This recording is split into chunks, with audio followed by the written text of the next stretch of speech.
घर सिर्फ दीवारों का ढांचा नहीं है। हर दिशा एक एनर्जी जोन है और जब एक जोन डिस्टर्ब होता है तो उसकी विपरीत दिशा भी डिस्टर्ब होती है। एग्जाम्पल समझते हैं। साउथ ईस्ट अग्निकोण पैसा देता है, एनर्जी देती है, हमें सपोर्ट करता है। अगर यहाँ पानी आ जाए, कचरा हो जाए, ये कोना बढ़ जाए, टॉयलेट आ जाए, यहाँ के कलर गड़बड़ हो जाए तो वास्तु के अनुसार पैसा रुकेगा नहीं, खर्च बढ़ते चले जाएंगे, गुस्सा बढ़ेगा, काम बिगड़ेंगे और घर की मेन लेडी को भी हेल्थ इशू हो सकते हैं। अब समझते हैं इसके ठीक सामने जो डायरेक्शन होगी वो होगी north west. North west support और मूवमेंट का जोन है।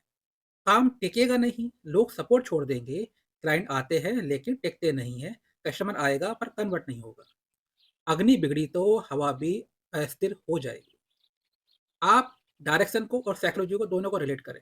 सेकंड एग्जांपल समझते हैं। साउथ वेस्ट जो स्थिरता की जगह है, रिश्तों की जगह है, भरोसे की जगह है। अगर यहाँ पर हमने हल्का सामान रखा हुआ है, ये कोना हल्का है, कटाव है, गड्ढा है, खुला स्पेस है, तो क्या होगा? रिश्तों में समस्या आएगी, हस्बैंड वाइफ हमेशा झगड़े होते रहेंगे, मनी लॉस होगा, भरोसे में कमी होगी। और इसके अपोजिट नॉर्थ ईस्ट।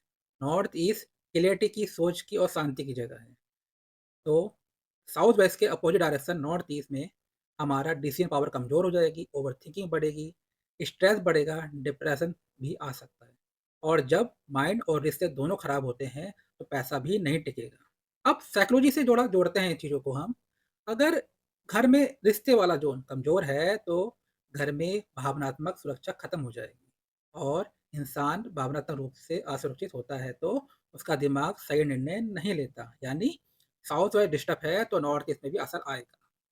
रिश्ते खराब तो तनाव होगा तो माइंड डिस्टर्ब होगा तो गलत फैसले लिए जाएँगे और गलत फैसले लिए जाएँगे तो पैसों का नुकसान होगा और पैसों का नुकसान होगा तो सपोर्ट सिस्टम भी खत्म होगा और इतने सारे स्ट्रेस के बाद बीमारी आना तो लाज़मी है।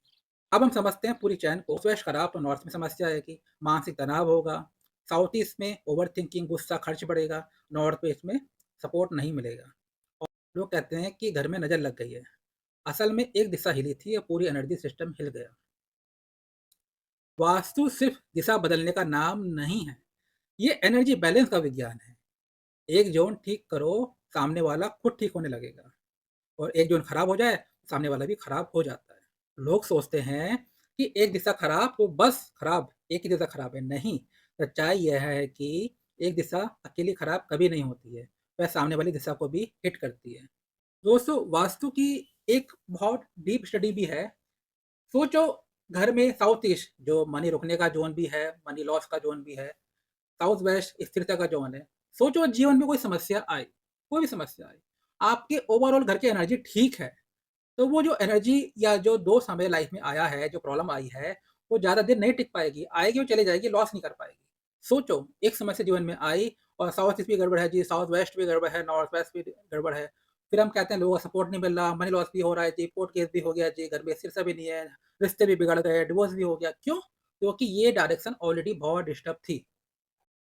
इसलिए हमें ओवरऑल वास्तु करना ज़रूरी होता है।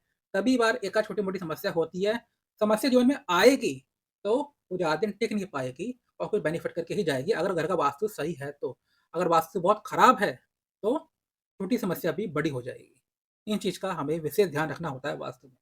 वास्तु ठीक करे बिना लाइफ में आगे हम बढ़ते हैं और वास्तु में बहुत समस्या है और हमारे जीवन में समस्या बार-बार रिपीट हो रही है, तो दोस्तों लॉन्ग टाइम में बहुत तरह के इश्यू आने लगते हैं।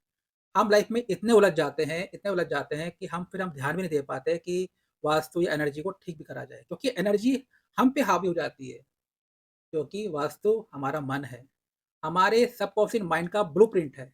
एनर्जी इतनी हावी हो जाएगी, हमें डिसीज़न ही नहीं लेने देगी उस कार्य के लिए जिससे हम उस प्रॉब्लम से निकल सकें।